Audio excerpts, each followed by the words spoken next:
안녕하세요. 이 시간에는 텍스트의 개념과 범위에 대하여 공부하겠습니다.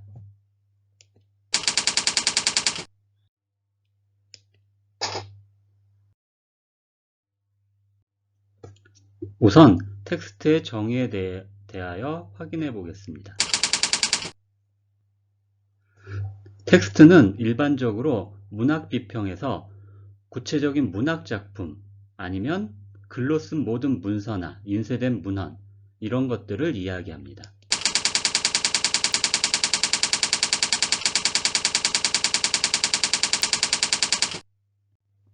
그래서 구체적인 문학작품, 즉 시, 소설, 수필, 희곡과 같은 이런 문학작품들만을 텍스트라고 이야기하다가 그 범위가 점점 넓어져서 모든 글을 텍스트라고 이야기하고 있습니다. 그럼 텍스트에 대해서 전통적으로는 어떤 생각을 가지고 있었는지 확인해 보도록 하겠습니다. 전통적으로 문학작품이라고 하는 것은 작가가 자신의 생각, 그리고 어떻게 느끼고 있는지 이런 것들을 표현한다고 이야기했습니다. 또한 문학작품은 그 작가가 살고 있는 세상의 모습을 그대로 보여준다고 이야기합니다.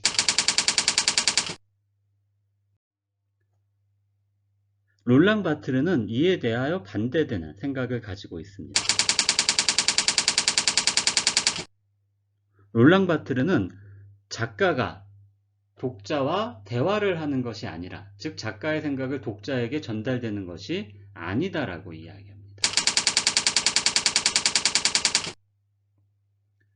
오히려 작가도 역시 그 텍스트의 하나의 해석을 하는 사람이고, 독자도 역시 하나의 해석을 하는 사람, 다양한 해석이 가능하다고 이야기합니다.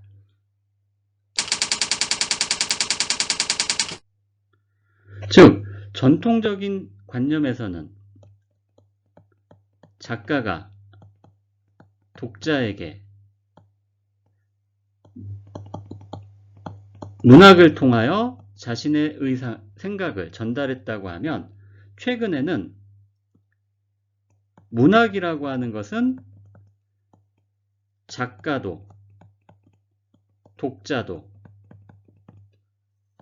다양하게 자신의 생각을 이를 통해 전달할 수 있다고 이야기합니다.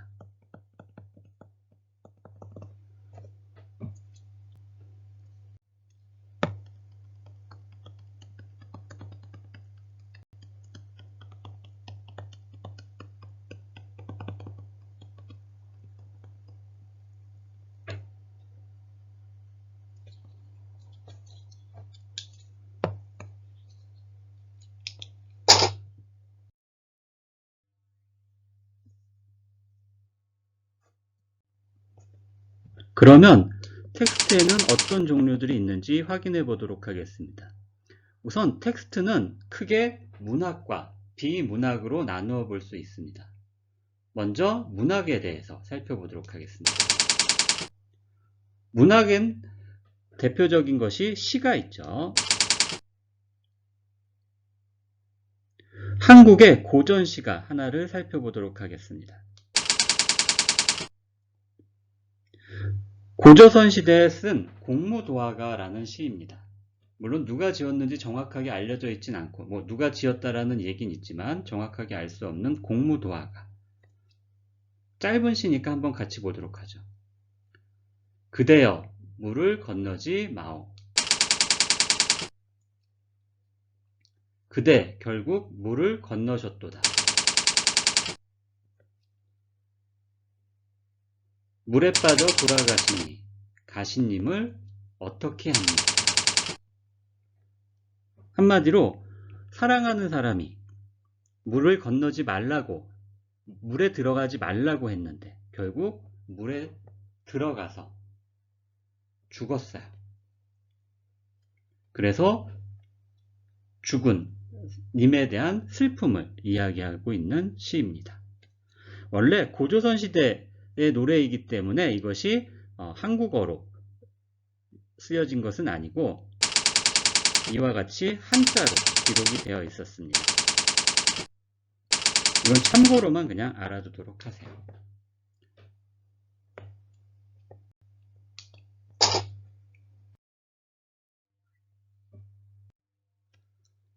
다음으로 소설에 대해서 알아보도록 하겠습니다. 한국의 가장 유명한 소설이라고 할 수 있는 단편소설 하나를 살펴보도록 하겠습니다. 황순원이라는 소설가가 쓴 소나기라는 작품인데, 소나기, 더운 여름철에 짧게 내리는 그런 비를 소나기라고 하죠. 이 소나기가 내리고 나면 주위가 좀 더 깨끗해지고 공기가 좀 더 시원해지는 그런 효과가 있습니다. 그래서 여름의 장마처럼 길게 내리는 비가 아닌 짧게 내리고 그치는 비, 이것을 소나기라고 하죠. 소나기 소설의 앞부분을 잠깐 살펴보도록 하겠습니다.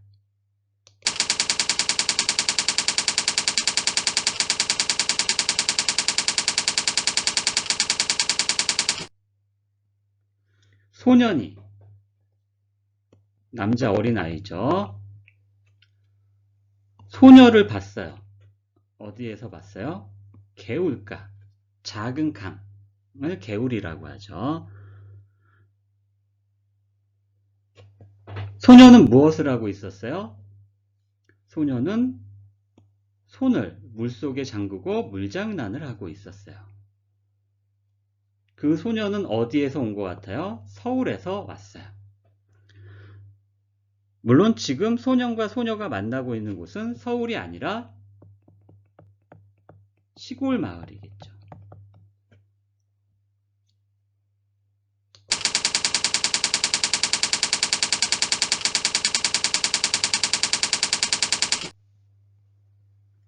소녀는 물장난을 오랫동안 하고 있어요. 며칠째. 어디서 하고 있어요? 징검다리. 강의 한가운데 돌을 몇 개 놔서 건널 수 있는 것을 징검다리라고 하죠. 그 징검다리 가운데 앉아서 물장난을 하고 있어요. 이렇게 하면 소녀가 앉아있기 때문에 소녀는, 남자아이는 건너갈 수가 없어요.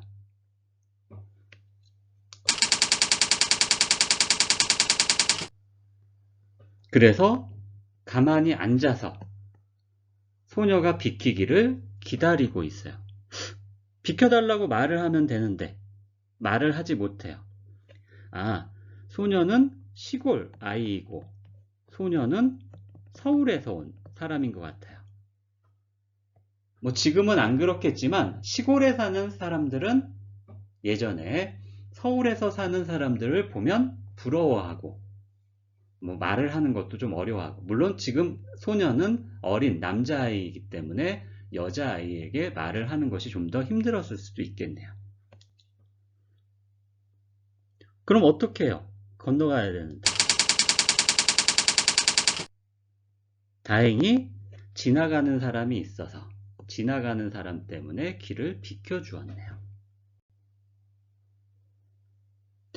소녀에게 그냥 비켜달라고 말을 하면 될 것 같은데 그러질 못하네요. 그래서 소녀가 길에 없을 때 개울가로 나오려고 해요. 좀 늦게 개울가로 나왔네요. 근데 이제 소녀가 무엇을 하고 있었어요? 세수를 하고 있었어요. 근데 그 소녀의 팔과 목덜미, 목 뒷부분을 목덜미라고 하죠. 휘었다. 하얀색이에요. 시골에서 사는 사람들은 농사일을 하거나 여름에 밖에서 일을 많이 하다 보니까 피부가 검은 경우가 많아요. 그런데 소녀는, 서울에서 온 소녀는 밖에서 일을 하지 않다 보니까 피부가 하였어요. 한국 사람들은 예전부터 햇볕에 검게 타지 않은 하얀 피부를 좋아했다고 해요. 그래서 하얀 피부, 예쁘다. 그래서 아마 이 소년이 소녀를 예쁘다고 생각하는 것 같아요. 이렇게 시는 짧게 표현하는 데 비해서 소설은 좀 더 긴 상황을 자세하게 설명을 할 수가 있습니다.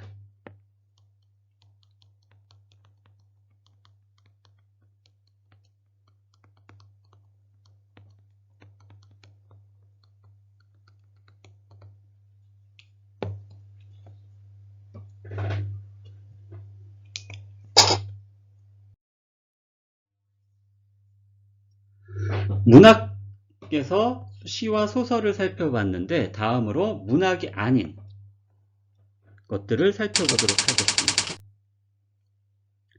비문학이라고 하죠. 비라는 것은 아니다라는 뜻이어서 비문학, 문학이 아닌 것들을 이야기합니다. 그 중에 연설문이라고 하는 것을 살펴보도록 하겠습니다. 여러분들 지금은 고인, 돌아가셨지만 스티브 잡스라는 사람을 들어봤을 거예요. 애플의 CEO였죠. 그 스티브 잡스의 연설문을 하나 보도록 하겠습니다.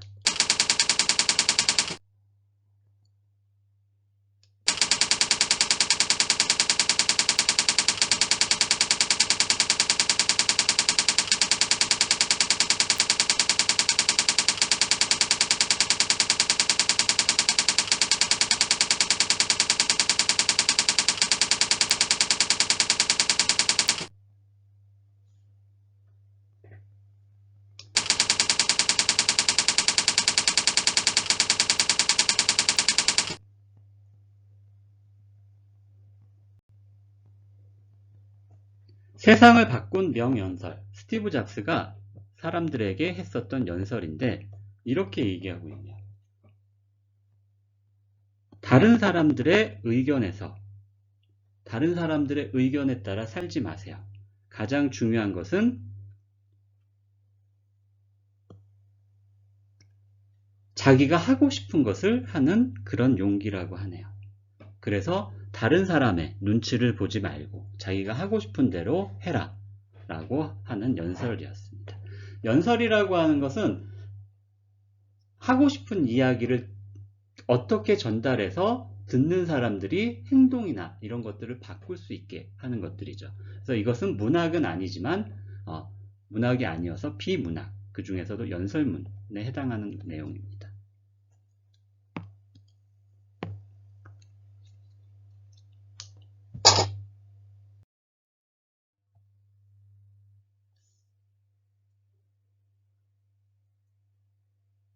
다음으로 신문 기사를 하나 보도록 할게요.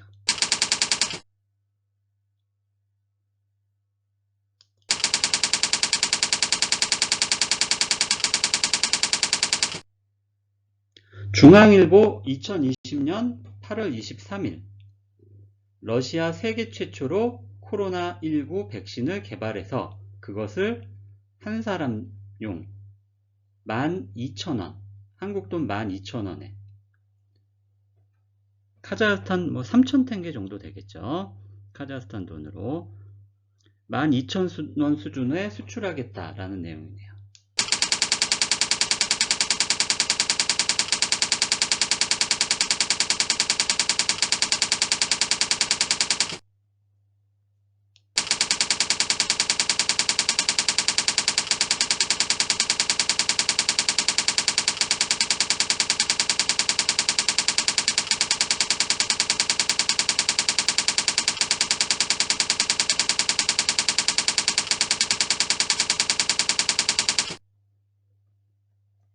코로나19 때문에 지금 세계가 많이 힘들죠.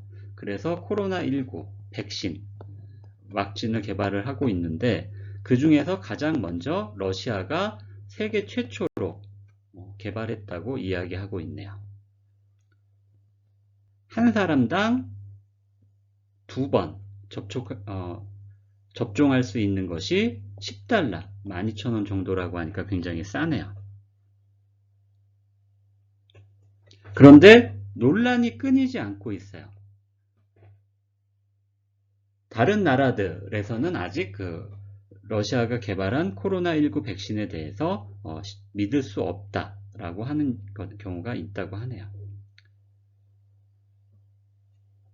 그래서 러시아의 푸틴 대통령이 11일에 코로나19 백신을 세계에서 가장 먼저 공식 등록했다고 발표했다고 이야기합니다.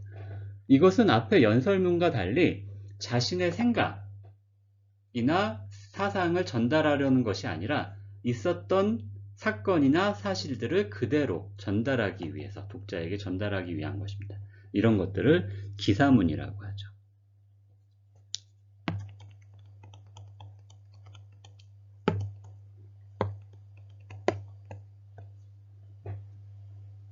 여기까지 텍스트가 어떤 것인지, 그리고 텍스트의 실제 예문들을 살펴보았습니다.